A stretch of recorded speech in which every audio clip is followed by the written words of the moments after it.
আসসালামু আলাইকুম। কেমন আছো সবাই?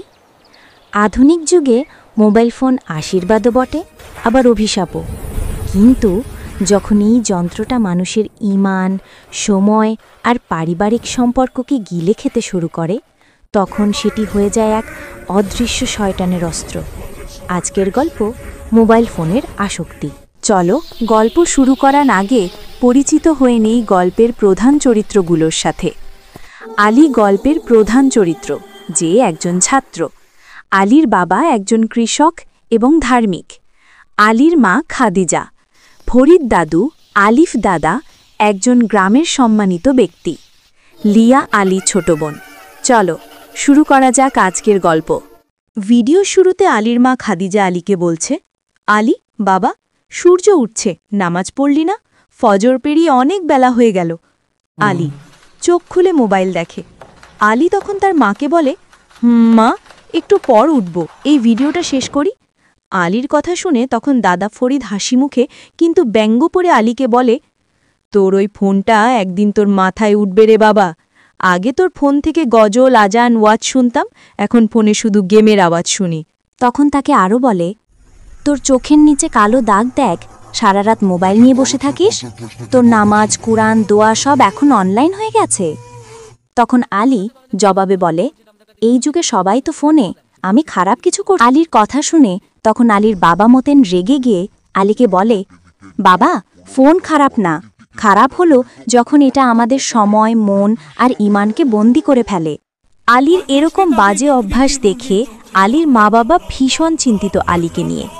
যা দেখে আলীর দাদা পরিকল্পনা করে আলীকে কোরআন হাদিসের আলোকে সুন্দর উপদেশ দিবে, যেন আলী ফিরে আসে আল্লাহর পথে স্বাভাবিক জীবনে। এই দিন দুপুরবেলা স্কুল মাঠের পাশে আলী ও তার বন্ধু সালামের সাথে বসে আড্ডা দিচ্ছিল। তখন আলীর বন্ধু সালাম আলীকে বলে, এই আলী, নতুন গেম ব্যাটল অফ ফায়ার দেখেছিস? সেই দারুণ ভাই। তখন আগ্রহ সাথে আলী বলে, দে দেখি, ডাউনলোড করি এখনই। এইভাবেই আলী দিনকে দিন মোবাইলে নেশায় ডুবে যাচ্ছিল। নামাজ, কুরআন, এমনকি পরিবারের সাথে কথাও কমে গিয়েছিল তার। বিকাল পেরিয়ে সন্ধ্যা হয়ে আসছে।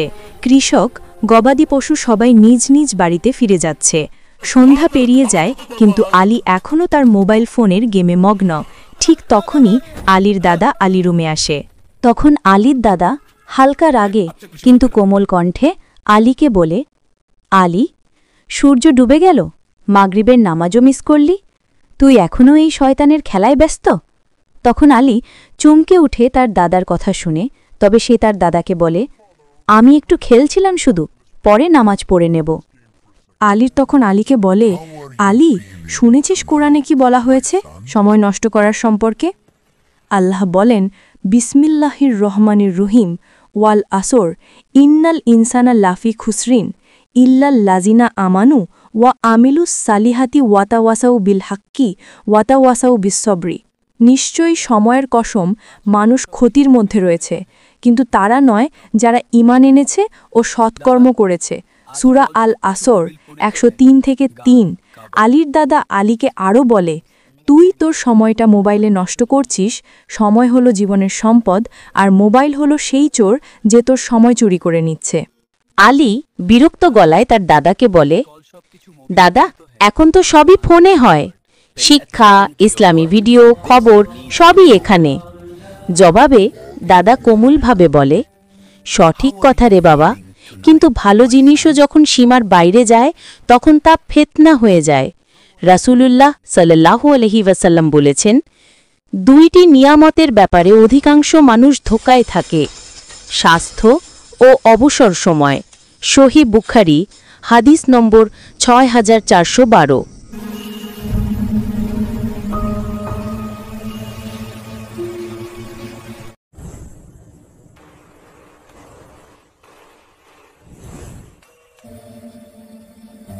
এই দিন রাতে মোবাইল ফোন টিপতে টিপতে আলী ক্লান্ত হয়ে ফোন হাতে ঘুমিয়ে পড়ে। ঘুমের মধ্যে হঠাৎ সে এক অদ্ভুত জগতে চলে যায়।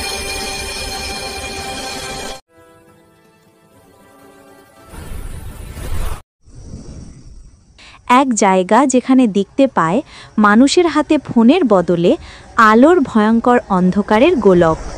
আলী তখন আশেপাশের লোকদের জিজ্ঞাসা করে, আমি কোথায়? এ কেমন জায়গা?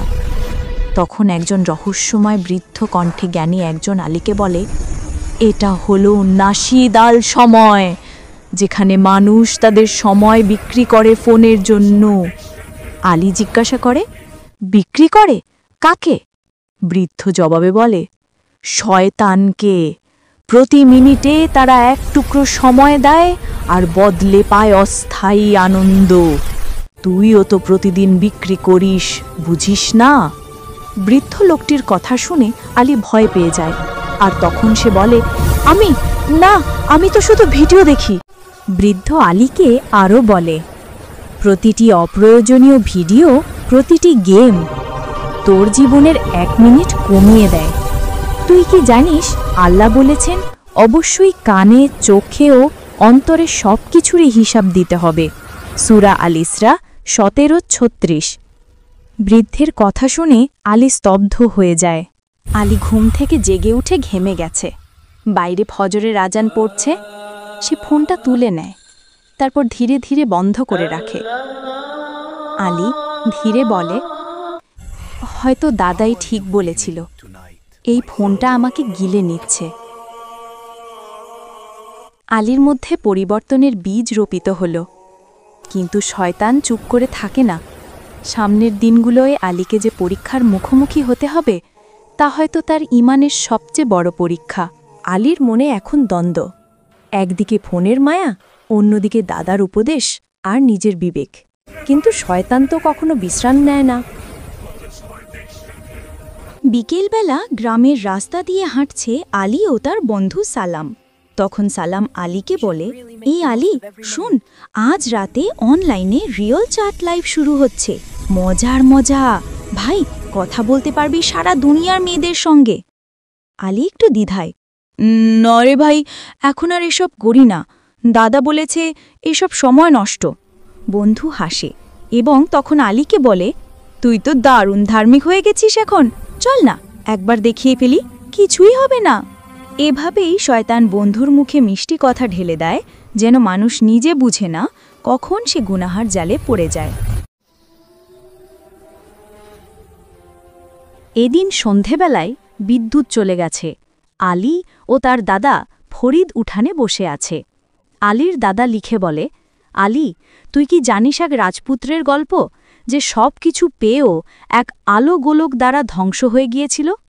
আলী তখন বলে, আলো গোলক মানে কি? দাদা আলীকে বলেন, রূপক রে বাবা, শুন সেই রাজপুত্রের গল্প। এক রাজ্য ছিল, রাজা ছিলেন ন্যায়বান।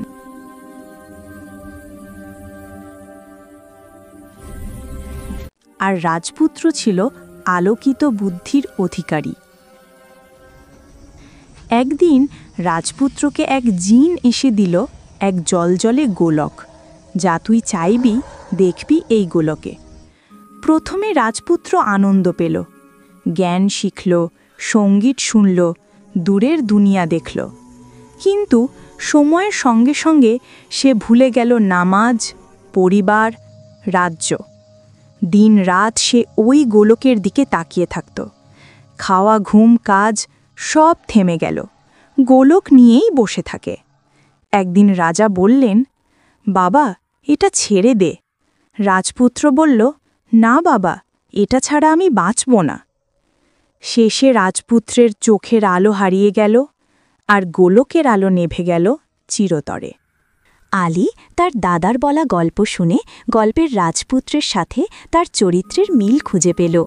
যেখানে রাজপুত্র সারা দিন রাতগুলোকে নিয়ে বসে থাকত, সেখানে সে নিজেও মোবাইল ফোন নিয়ে ব্যস্ত থাকে। আলী নিজের ভুল বুঝতে পেরে বসে কাঁদছে আর বলছে, হে আল্লাহ, আমি বুঝিনি, আমি এই ফোনকে আমার রবের চেয়ে বেশি গুরুত্ব দিয়েছিলাম। আলীর দাদা ফরিদ এগিয়ে এসে তখন আলীকে বলল, দাদু ভাই, কান্না করো না, তওবা করো, কারণ আল্লাহ বলেন, হে আমার বান্দারা, যারা নিজেদের প্রতি সীমালঙ্ঘন করেছ, আল্লাহর রহমত থেকে নিরাশ হয়ো না। সূরা আজ জুমার 39-53। তাই আলী এখন পরিকল্পনা করে এসে এখন থেকে নিজেকে পরিবর্তন করবে। পরের দিন আলীর বোন সিমো হাসতে হাসতে আলীকে বলে, ভাইয়া তুমি ফোন বন্ধ করেছ, এখন কি করবে? দাদার গল্পের বই পড়বে নাকি হুজুর হয়ে যাবে? আলীর চাচাতো ভাই সিয়াম তখন বলে, সিমো বেশি খোঁচাস না, ভাইয়া এখন ইসলামিক মোডে আছে। আলী বলে মজা করে, তোমরা দুজনেই আমার ইউটিউবের কমেন্ট সেকশন। একজন শুধু হাসে আর একজন ট্রল করে। সবাই হেসে ওঠে। হাসির মধ্যেও এক শান্তি ছিল। পরিবারের সঙ্গে সময় কাটানো। আলী অনেক দিন পর সেই আনন্দটা ফিরে পেল। এই দিন বিকেলবেলা আলী আজান শুনে মসজিদে দেখে যাচ্ছে নামাজ পড়তে। তখন রাস্তায় তার বন্ধুর সাথে দেখা। আলীর বন্ধু সালাম আলীকে দেখতে পেয়ে জিজ্ঞাসা করে, আলী তুই আবার নামাজে ফোনে গেম খেলবি না? জবাবে তখন আলী তার বন্ধু সালামকে বলে, না ভাই, এখন আমি রিয়েল লাইফ গেমের প্লেয়ার, জান্নাত জেতার খেলা খেলছি। আলীর কথা শুনে তখন আলীর বন্ধু সালাম হেসে ওঠে আর বলে, এই কথাটা একদম ভাইরাল হবে ভাই। প্রিয় ভিউয়ার বন্ধুরা, তোমরা চাইলে কমেন্ট সেকশনে তোমাদের নাম বা পছন্দের কিছু সুন্দর ইসলামিক নাম চরিত্রের তৈরির জন্য বলতে পারো। যার দেওয়া নাম সবচেয়ে সুন্দর হবে পরবর্তী ভিডিওতে সেই নাম দিয়ে কার্টুন তৈরিতে ব্যবহার করব ইনশাআল্লাহ। আর চলো আলীর এই জীবন নিয়ে মোবাইলের আসক্তি সম্পর্কে গল্পে গল্পে একটি গজল শোনা যাক।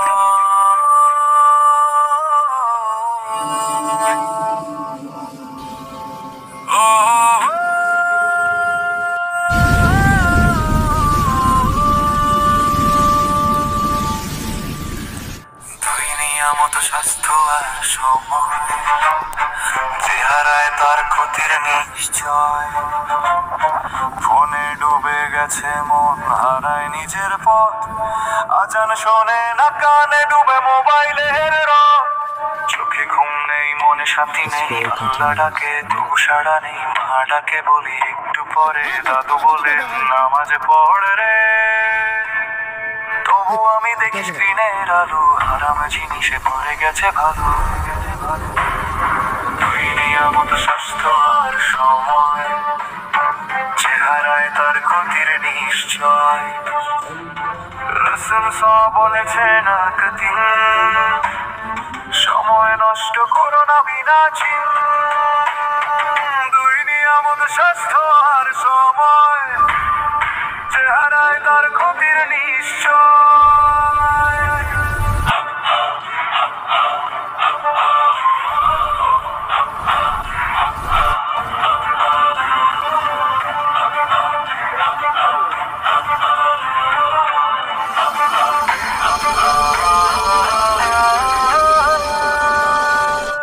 ফোনটা খারাপ নয়, খারাপ আমি, ভুলে যাই সৃষ্টিকর্তা, ভুলে নামাজের দামি, অল্প একটু বুঝে যদি ব্যবহার করি, দুনিয়া কি রাতে শান্তি পাবো ভরি, আল্লাহ তুমি দাও সেই বুদ্ধি, ফোনে যেন পাই দিনের শুদ্ধি, কুরআন পড়ি নিষেধ শুনি, ফোনে যেন পাই জান্নাতে ধ্বনি, ফোনে নয় মোহ থাকুক সীমা,